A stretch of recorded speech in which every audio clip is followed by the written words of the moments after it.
Sebelumnya mari kita perkenalan terlebih dahulu. Perkenalkan saya Muhammad Bagas Paratama.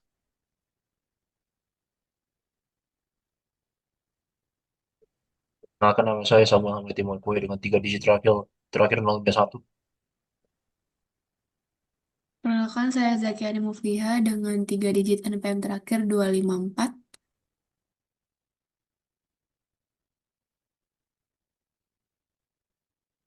Perkenalkan, perkenalkan nama saya Hidayat Nur Tauhid dengan NPM akhir 133. Perkenalkan, nama saya Bagisah Saeca Dayanti dengan 3 digit terakhir 071.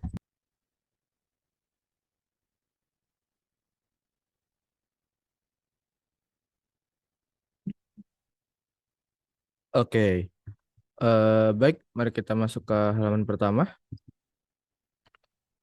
Nomor 3, eh, bisa.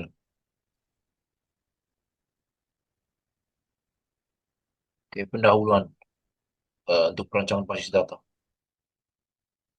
Jadi, perancangan basis data yang cermat sangat krusial untuk keberhasilan sistem peminjaman dan pengembalian buku perpustakaan online.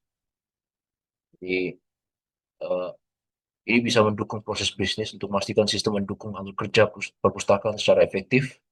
Dia bisa membantu dengan pemilihan mode. Ini juga untuk pemilihan mode relasional. Kita memilih mode relasional untuk mengadopsi model basis data relasional sebagai fondasi sistem. Ini juga ada keunggulan dari model relasional, yaitu dia menekankan konsistensi data, kemampuan mengenal relasi antara entitas, dan efisiensi operasional. Pendekatan perancangan kita itu kita menggunakan analisis 5W plus 1H, itu what, why, who, when, where, and how. Kita menggunakan uh, entity relationship modeling atau ERM, dan kita juga harus melakukan normalisasi hingga third normal form atau 3NF. Oke, lanjut.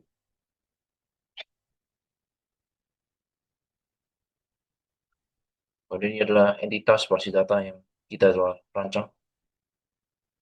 Pertama adalah mahasiswa. Ini ini adalah informasi pengguna utama dalam sistem. Kemudian ada entitas admin. Admin untuk mengelola hak akses dan fungsi pengelola sistem. Kemudian ada buku. Ini adalah katalog lengkap koleksi perpustakaan. Dan untuk dan ada juga entitas transaksi, itu mencatat semua aktivitas sistem yang termasuk peminjaman, perpanjangan, dan pengembalian.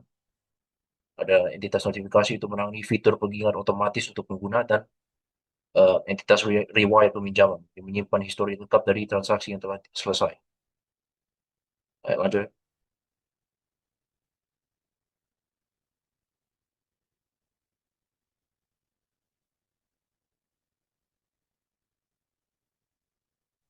Oke, alasan pemilihan desain basis data. Lalu kita memilih pendekatan relasional dan normalisasi hingga 3NF.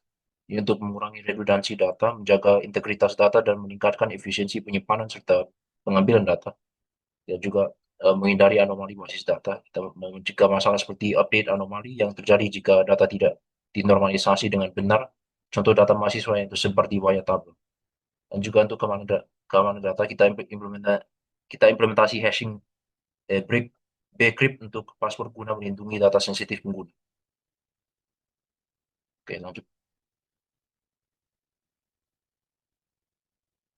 Pihak yang terlibat dalam desain basis data. Jadi ada 3 aktor utama, itu mahasiswa, ini pengguna utama sistem yang melakukan registrasi login, peminjaman buku, dan lainnya. Dia ini adalah diwakili oleh tabel mahasiswa. Kemudian ada admin untuk pengelola sistem yang bertanggung jawab atas validasi data dan pengelolaan inventaris buku, dan dia ini diwakili oleh tabel admin.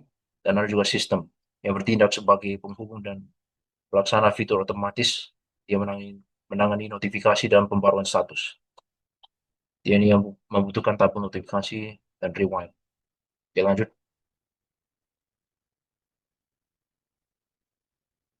Oke, nah kapan data kita akan digunakan dalam sistem? Pertama itu pas login, untuk validasi akun mahasiswa atau admin. Kemudian untuk peminjaman, untuk menyisipkan data ke tabel peminjaman dan memperbarui stok buku.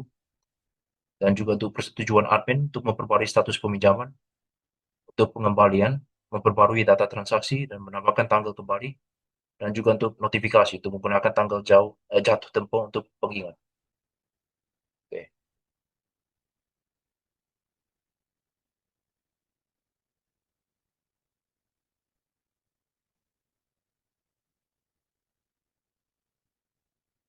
Sudah, lanjut.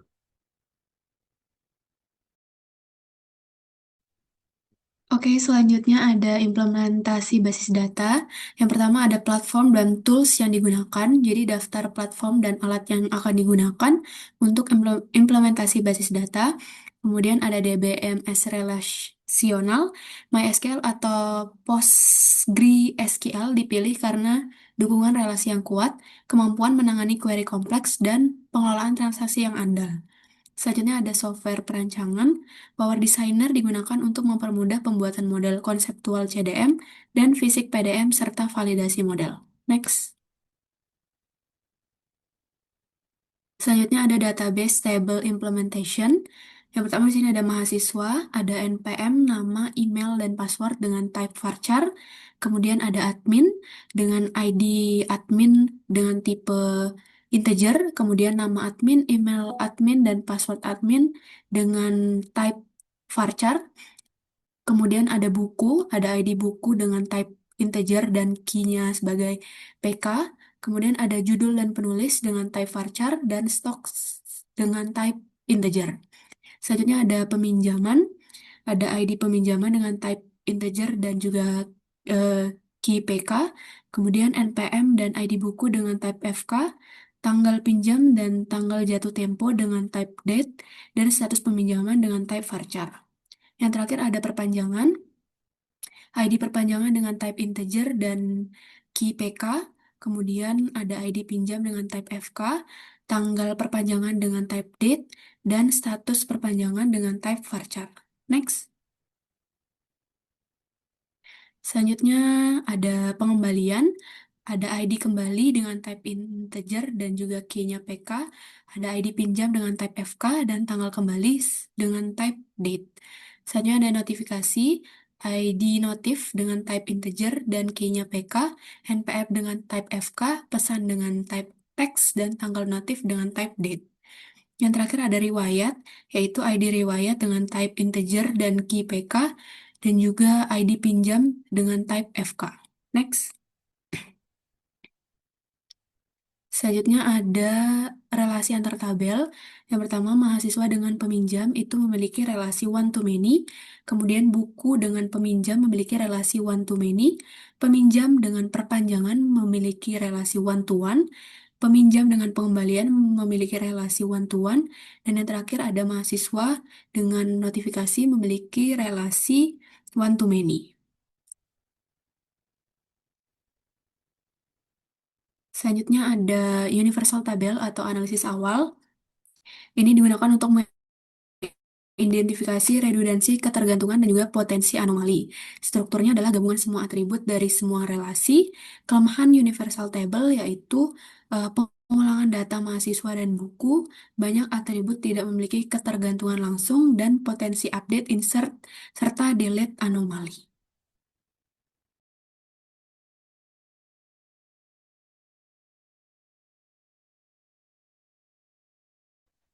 Baik, selanjutnya adalah status dan klasifikasi tabel.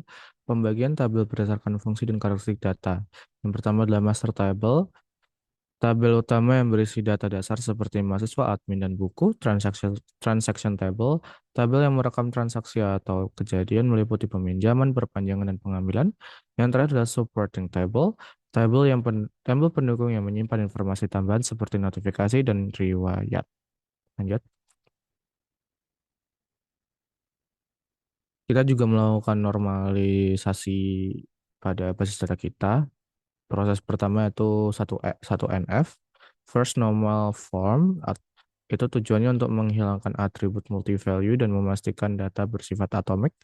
Analisisnya adalah universal data sudah memenuhi 1NF karena seluruh atribut bernilai tunggal dan tidak ada atribut multi-value.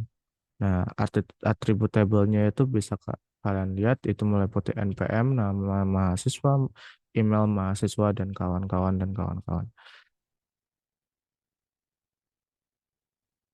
Nomor dua ada second normal form. Itu tujuannya untuk menghilangkan ketergantungan parsial terhadap primary key. Untuk analisis ketergantungan parsialnya tuh kita mengidentifikasi partial dependency, misal nama mahasiswa hanya bergantung pada NPM. Nah, solusinya memisahkan tabel berdasarkan entitas agar setiap atribut bergantung pada keseluruhan primary. Struktur tabel dalam 2NF itu contohnya seperti mahasiswa, admin, buku, peminjaman, perpanjangan, pengembalian, notifikasi, dan riwayat. Next. Oke. Berikut adalah hasil dari second normal form atau 2NF. Berikut pada bagian mahasiswa itu ada NPM, nama, email, password. Admin itu ada ID admin, nama admin, email admin, dan password. Pada bagian buku ada ID buku, judul penulis, dan stok. Peminjaman ada ID pinjam, NPM, ID buku, tanggal pinjam, tanggal jatuh, dan status. Lalu ada perpanjangan, itu ada ID perpanjangan, ID pinjam, tanggal perpanjangan, status perpanjangan. Pada bagian pengembalian ada ID kembali, ID pinjam, dan tanggal kembali. Pada notifikasi ada ID notif, NPM, pesan, dan tanggal notif. Pada bagian riwayat ada ID riwayat dan ID pinjam. Baik, selanjutnya itu ada third normal form atau 3NF. Tujuannya adalah untuk menghilangkan ketergantungan transitif. Analisis kuncinya adalah seluruh atribut non-key harus bergantung secara fungsional hanya pada primary key dan tidak boleh ada ketergantungan pada atribut non-key lainnya. Dari semua ini, kesimpulannya adalah semua tabel yang telah memenuhi second normal form akan otomatis memenuhi 3NF jika tidak ada ketergantungan transitif.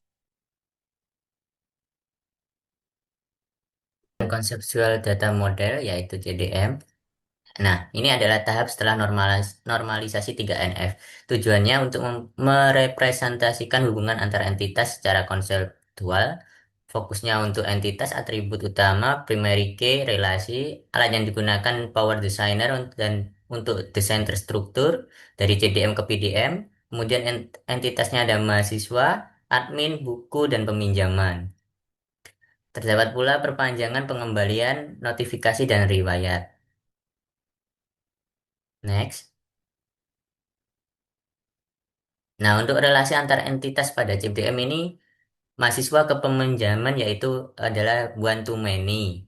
Sedangkan buku ke peminjaman adalah satu buku dapat dipinjam dalam banyak transaksi peminjaman. Nah, peminjaman ke perpanjangan, setiap peminjaman memiliki paling banyak satu perpanjangan.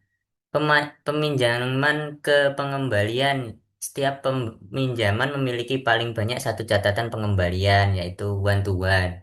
Mahasiswa ke notifikasi. Satu mahasiswa dapat menerima banyak notifikasi one to many. Peminjam ke riwayat. Setiap peminjam memiliki paling banyak satu riwayat catatan one to one. Admin ke peminjam. Satu admin dapat mengelola banyak peminjaman one to many. Admin ke pengembalian, satu admin dapat memproses banyak pengembalian, one to many. Admin ke perpanjangan, satu admin dapat memproses banyak perpanjangan, one to many. Next. Nah, langkah-langkah pembuatan CDM pada Power Designer yaitu dimulai model, yaitu membuka Power Designer dan pilih opsi untuk membuat model konseptual data model. Kemudian melakukan impor atau tambahkan entitas yang telah dinormalisasi hingga bentuknya 3NF. Kemudian mendefinisikan atribut untuk setiap entitas dan tentukan primary key-nya. Lalu menggunakan relationship tool untuk membuat relasi antar entitas.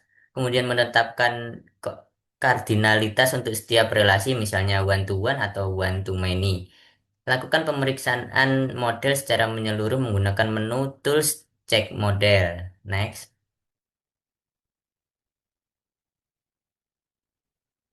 Nah, hasil pembuatan CDM-nya kurang lebih seperti ini ya. Next. Kemudian proses konversi CDM ke PDM. Langkah-langkah menggunakan Power Designer-nya. Pengecekan CDM memverifikasi bahwa CDM bebas dari error atau warning. Kemudian menggunakan fitur Tools Generate Physical Data Model. Kemudian memilih sistem manajemen basis data target, contoh MySQL. Power Designer otomatis membuat Horizon Key, tipe data fisik, dan perintah SQL untuk tabel. Kemudian melakukan verifikasi terhadap warning yang muncul di PDM untuk memastikan validitasnya. Kemudian kurang lebih seperti ini untuk tampilan hasil generasi PDM.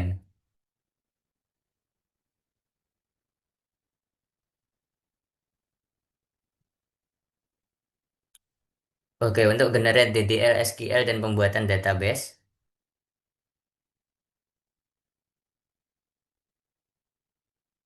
Menggenerate database script, akses fitur database, generate database, kemudian script SQL akan dihasilkan dan dapat diunduh.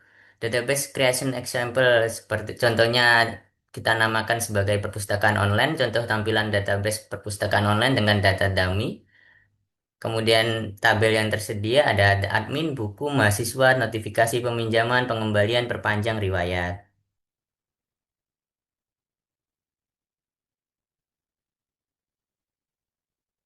Kemudian ada sequence diagram, gambar interaksi sistem. Tujuannya menunjukkan rangkaian interaksi antar objek dalam proses utama.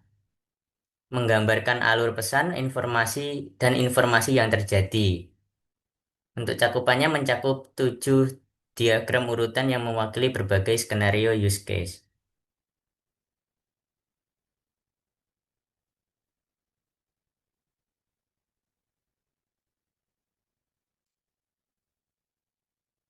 Untuk sequence registrasi dan login, menjelaskan interaksi antar mahasiswa, antar muka sistem dan database untuk memastikan keamanan data.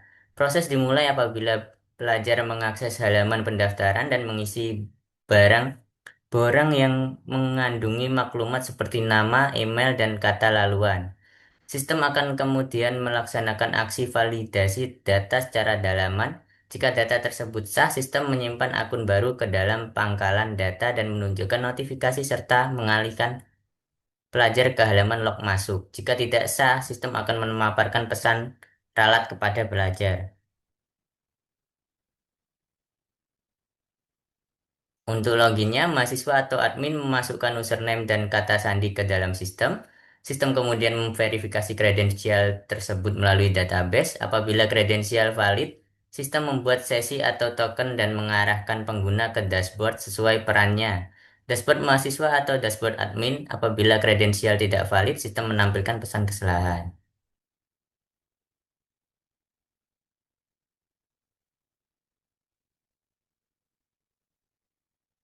Oke, mahasiswa untuk sequence peminjaman buku, mahasiswa masuk ke sistem dan mengakses katalog buku, lalu mencari dan memilih buku yang ingin dipinjam, kemudian mengklik tombol ajukan peminjaman. Sistem menyimpan permohonan tersebut ke dalam database dengan status menunggu dan mengirimkan notifikasi kepada admin. Admin masuk ke sistem dan membuka daftar permohonan, mengambil data dari database, lalu memilih permohonan dan mengklik setujui. Sistem memperbarui status peminjaman, mengurangi stok buku, mencatat tanggal peminjaman beserta tanggal jatuh tempo, kemudian mengirimkan notifikasi kepada mahasiswa bahwa permohonan peminjaman telah disetujui.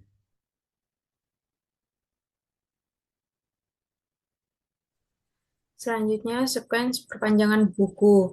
Mahasiswa membuka sistem dan melihat status pinjaman aktif, lalu memilih buku yang ingin diperpanjang dan mengklik ajukan perpanjangan. Sistem mencatat permintaan tersebut ke dalam database dengan status menunggu, kemudian mengirimkan notifikasi kepada admin. Admin membuka daftar permintaan perpanjangan, mengambil data dari database, lalu memilih dan mengklik setujui. Sistem memperbarui status perpanjangan, memperpanjang tanggal jatuh tempo, dan mengirimkan notifikasi kepada mahasiswa bahwa permintaan perpanjangan telah disetujui.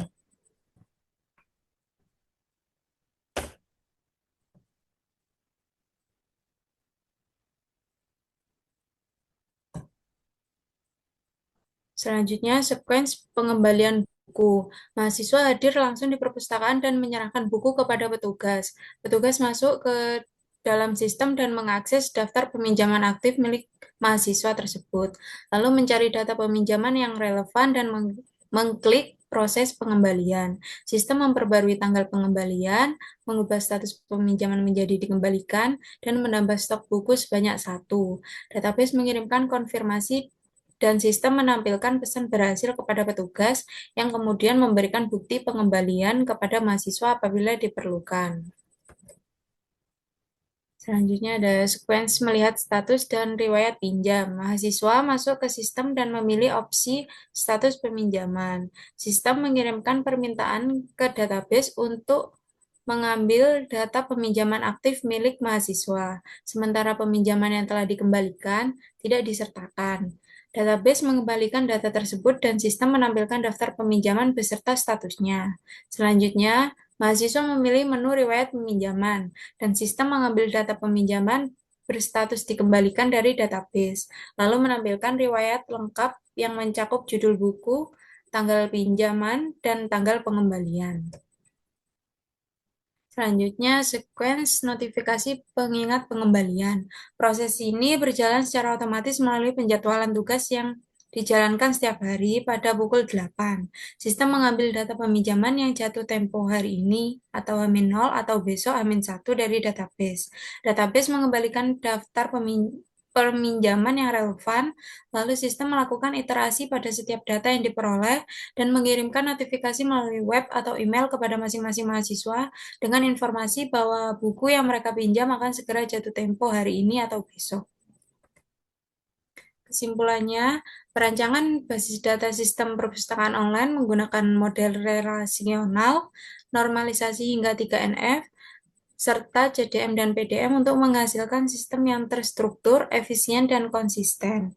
Entitas seperti mahasiswa, admin, buku, peminjaman, pengembalian, perpanjangan notifikasi, dan riwayat saling terhubung sesuai kebutuhan sistem, sehingga proses perpustakaan dapat berjalan lebih efektif dengan dukungan MySQL atau PostgreSQL, Power Designer, dan Sequence Diagram. Sistem ini mampu meningkatkan efisiensi layanan, keamanan data, serta memudahkan pengelolaan perpustakaan secara digital. Baik, sekian dari presentasi kami. Apakah ada pertanyaan?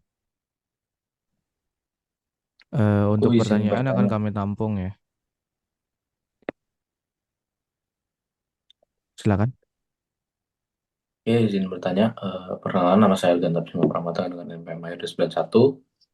Pertanyaan yang ingin saya tanyakan yaitu mengapa sistem ini harus menggunakan normalisasi hingga third normal form atau 3 third NF tadi? Apakah tidak cukup hanya sampai second NF saja untuk sebagai sistem perpustakaan? Terima kasih. Baik, apakah ada lagi?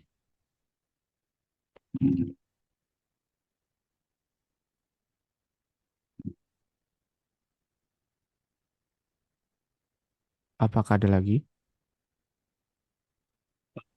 Izin tanya Mas, saya Asmi Murna Mahardika dengan NPM akhir 211 ingin menanyakan tentang algoritma Bcrypt. Mengapa harus memakai itu? Mengapa tidak eh, memakai algoritma yang lain yang mungkin lebih cepat prosesnya? Terima kasih. Oke. Apakah masih ada pertanyaan lain? Izin bertanya, Mas. Oke, silakan. Eh, apa alasan teknis kalian di balik pemilihan relasi one to one itu antara tabel peminjaman dan tabel pengembalian? Mengapa tidak digabungkan saja menjadi satu tabel transaksi? Kurang lebih kayak gitu sih. Oke. Lagi? Ya, izin bertanya. Silakan. Pertanyaan saya itu, apa risiko yang akan terjadi jika sistem ini tetap menggunakan struktural universal tabel tanpa melakukan proses normalisasi tersebut? Oke. Apakah sudah semua? Atau masih ada lagi? Udah Mas, satu orang Sudah. tidak. Oh, oke. Baik. Oke Izin sih, berdiskusi sebentar ya. Oh, ya bagaimana? ini aku mau langsung jawab pertanyaannya Oh, mau langsung jawab. Silakan, silakan. Mas Arganta untuk mengapa sistem harus menggunakan normalisasi hingga 3NF, kenapa tidak 2NF saja? Kita melakukan normalisasi hingga 3NF ini sangat krusial untuk menghilangkan ketergantungan transitif, yaitu kondisi di mana atribut non-key bergantung pada atribut non-key lainnya. Jika hanya sampai 2NF, maka masih ada risiko anomali data. Dengan 3NF kita ini memastikan setiap atribut non-key hanya bergantung langsung pada primary key. Nah, hal ini menjamin konsistensi data dan mengurangi redundansi dan meningkatkan efisiensi penyimpanan agar tidak terjadi pemborosan storage atau memori. Apakah menjawab? Sangat menjawab. Terima kasih atas jawabannya. Baik.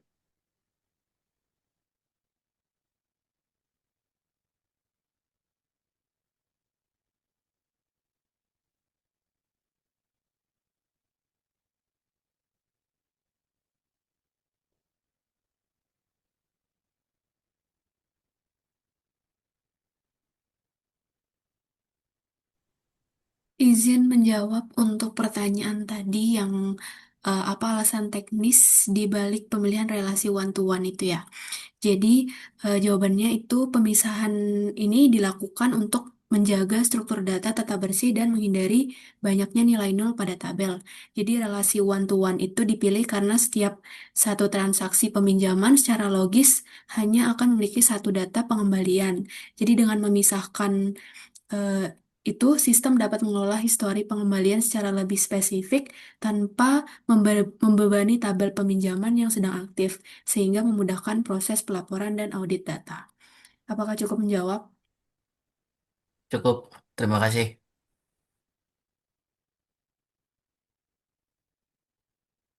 Oke, saya izin menjawab untuk pertanyaan ketiga, yaitu mengenai kenapa menggunakan algoritma Bcrypt untuk password, kenapa nggak pakai algoritma lain yang lebih cepat.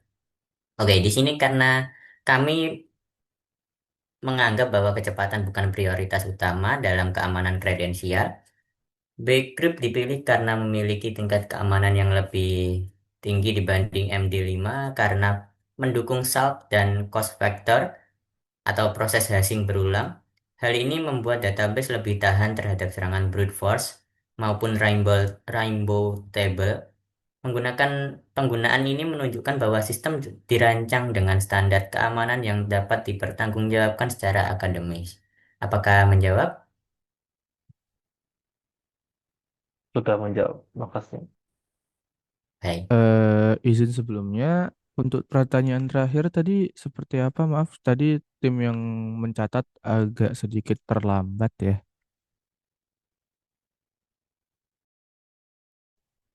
Bagaimana tadi pertanyaannya? Ulang? Apakah ngulang? Ulang kan? Iya, iya, silakan diulang. Oh iya. Jadi pertanyaan itu apa resiko yang akan terjadi jika sistem ini tetap menggunakan struktur universal table tanpa melakukan proses normalisasi? Baik, izin diskusi sebentar ya.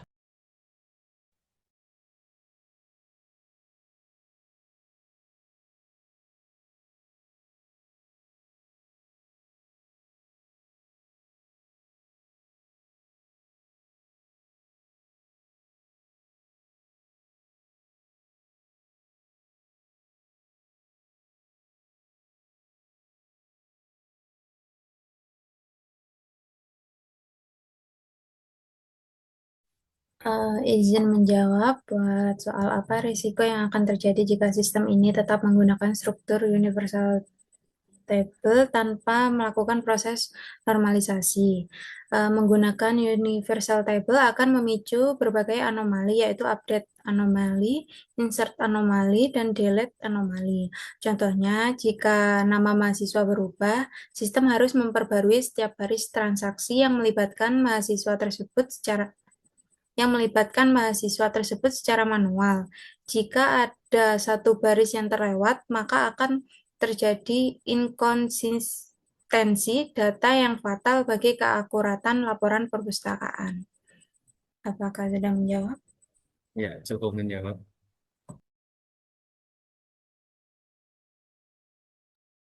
Baik, mungkin sekian dari presentasi kami. Terima kasih telah bertanya dan wassalamualaikum warahmatullahi wabarakatuh. Presentasi ini kami tutup.